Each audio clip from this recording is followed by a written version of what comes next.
akavuga ko yamusomye reba video irangira ariko swingira n'ibiki. Ubu rero The Ben yabaye The Ben ngo yabyinanye n'umukobwa muri club. The Ben ubu ngubu yiswe indaya. The Ben yiswe yuko adashobotse. Mw'abantu mwe, niba umuntu ari umusitari wamujya ngo yitwara ate? Niba umuntu ari umusitari bivuze ngo kwifunga kuko ari marié se? Ubu The Ben ko bari kumushinja ngo ni ikiraya, ngo ni umugabo udashobotse, ngo kubera iki ngo yitwara kuriya kuntu, ngo afite umugore ndetse ngo ubyaye vuba. Reka mbabwire, iyo umuntu ari umusitari ntabwo igihe cyose yitwara nk'uko abantu bagize bate bashaka. Rero kuba The Ben yabyinanye n'uriya mukobwa ko hari uruha rwego, tekereza ko abantu ibintu babyegereje umutima bari kuvuga ngo reba The Ben ngo ikibuno cye ngo cyakoze ngo ku gitsina, ngo ikibuno cy'uyu mukobwa ngo cyakoze ku gitsina cya Ben. Mw'abantu ni ibintu bibereye muri public. Aba bantu ntabwo bagize bate, ntabwo ari ibintu bakoreye mu cyumba. Aba bantu ntabwo turi kubabona mu gitanda. Ubu The Ben yaciye inkamabere gute? Niba umuntu ari umufana cyangwa se utazi n'ibindi bibahuza, ubu turi kubihuza gute n'uburaya bwe? Rero entertainment y'ahangaha mu Rwanda iracyari ntoya cyane, iracyari ntoya ku buryo umuntu akora akantu gatoya abantu bakumva ibintu byacitse. Umuntu akora akantu gatoya bakumva ibintu byadogereye, imitwe y'abantu igashyuha. Ariko mu by'ukuri ku bantu mufana The Ben, ku bantu mumukunda, ntabwo ngakwiye kumutemeraho itaka ryose ngo mwumve yuko ibintu byacitse. The Ben ni indaya, ubwo bavuye hariya ubu barahita bajya mu gitanda, ubwo bavuye hariya barahita bajya gusambana. Ibi ngibi tubona ku basitari bacu bo mu Rwanda ni utuntu duto cyane ku kigero cy'uko ibyo The Ben yakoze njyewe nta kintu ndi kubonamo cy'igitangaza. Umusitari se muba mugira ngo yitware gute? Muba mugira ngo niba bavuye kuririmba muri concert runaka bajye kurya, n'urugero niba ava kurya ahita yifungirana mu modoka yirukanke, hanyuma y'ibyo ngibyo telefone akureho, abantu batangira kumuhamagara abahungire kure, nibigera ku gitsina gore agihungire kure. Ndabamenyesha ko icyo gitsina gore mudashaka ko kimwegera nibo bafana biwe.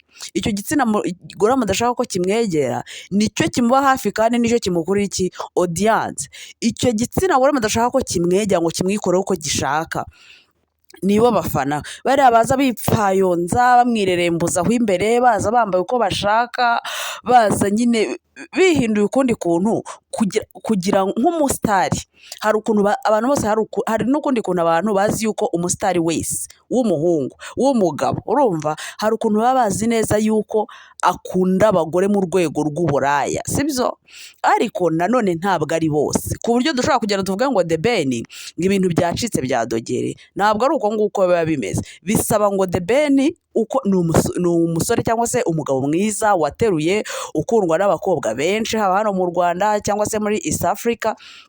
We nk'umuntu mukuru, we nk'umuntu uzi ubwenge, we nk'umuntu uri marié, abo bantu bagomba kuza, urumva, bagomba kumwaprocinga, sibyo? Bagomba kuza imbere ye, bagomba kuza mu maso ye, bagomba kumwiyegereza igitsina gore banambaye nabi ye, urumva? Kandi utajya ngo bamufitiye impuhwe ngo aranubatse, reka da, ibyo ntabwo bibareba. Bagomba kuza bambaye uko bashaka, bakaza bakarerembura. Nta gitangaza ko yaza imbere yakicara uko yiboneye, urumva? Hubwo nka The Ben nk'umuntu mukuru, urumva, uzi ubwenge, agomba kumenya ngo njye The Ben ndi marié, tugomba kwenjoyinga n'aba bakobwa kuri uru rwego ABCDE, ariko ngomba kugira aho ntarenga, ngomba kutarengera. Niba baguhaye ngo niba ari ngo butamwa ntabwo ugomba kwiyongeraho iki ngenda, ugomba kuvuga ngo aba bantu turenjoyinga pe, ku buryo barishima. Nta urumva ko mubangamiye nk'umuntu w'umusitari baje bansanga, turenjoyinga, tunezerwe ku kigero gihambaye. Ariko nk'umuntu uri marié ngomba kugira limite, sibyo? Rero nka The Ben agomba kugira ubwenge, akavuga aba bantu nubwo baza bansanga, baransanga kuko ndi umusitari, ariko banciye urwaho nshobora no gusenya. Banciye urwaho hashobora kubaho impamvu zatuma ngira nte ngera ku kigero cy'uko nasenya urugo rwanjye rukangirika na muzika yanjye ikagira ite ikangirika ikabigenderamo. Ibyo byose ni ibintu The Ben nk'umuntu agomba kumenya uko acunga n'ukuntu abimanaginga. Abakobwa bose baje mu buzima bwe agomba kumenya uko babimanaginga. Mwa bantu mwe biriya ni ibyo twe tuba twabonye. Buriya umenye ko zimuhamagara kandi zizi neza yuko ari mariye, umenye WhatsApp yakira cyangwa message zisanzwe kandi bazi neza ko ari mariye, umenye abantu benshi cyane baba bashaka kumuvugisha. Ntabwo baba bashaka kumuvugisha ngo babenga inshuti zisanzwe, baba bashaka kumuvugisha kuko bazi neza ko abasitari nta pardo bagira. Abasitari batunga abagore benshi, abasitari igihugu cyose agezemo abafitemo indaya cyangwa umugore. Ibyo byose bari abantu baba babizi. Rero kugenda approachinga The Ben, kugenda amusanga, kugenda amwikundishaho batanaziranye, si uko baba bayobewe yuko umuntu witwa The Ben ari mariye. Ariko kuki dushobora kumva yuko ibintu byashitse byadogereye n'uwo mujyo n'uwo murongo ari wo The Ben agendera? We abikora nk'umusitari kubera yuko hari abantu akeneye gushimisha. Ntabwo umusitari tumukeneyeho gusa ngo aririmbe, urumva? Dukeneye n'uko asabana n'abantu kugira ngo tubone yuko ari kuro. Niko twe tubibona. Kandi mu buryo bw'akazi nk'uko akora ibyo bintu bya muzika bituma abantu bamukunda uko nguko. Mubwo buryo bwose uko byagenda kose akeneye gusabana n'abantu, urumva? Byagera ku gitsina gore kuko ari igitsina gabo, hakaba iyindi sura twebwe tubibonamo, hakaba iyindi sura we abitwerekamo. Bya bintu byo abafana bashaka, urumva? Kwa kundi bakeneye yuko abitaho, ababwira amagambo meza. Si ukuvuga ko biriya bintu byose biba bimuvuye ku mutima. Akenshi bari uburyarya kubera ko atagomba gutakaza iki abafana be. Rero nabira mwabonye ari gukora, mwabana mumureke kumva yuko The Ben yaciye nk'amabere. Buriya ntabwo ari uburiri The Ben aryamyemo, kirasi igitanda twamubonyemo, ntabwo twabonye bahurira muri toilette cyangwa muri douche ngo babyinanemo rwihishwa. Kuva ari ibintu byabaye ku mugaragaro abantu bareba, sintekereza ko abantu bakwiye kuza ngo bavuge ngo The Ben uri indaya, The Ben ntushobotse, The Ben usigaye uca Pamela inyuma. Ubundi turi abavugizi ba Pamela ku buryo ama live aba yabaye, ama space aba yabaye. The Ben ntashobotse, The Ben ni indaya. Mw'abantu mwe ntaho ibyo bintu bihuriye, sibyo? Nta hantu ibyo bintu biba bihuriye.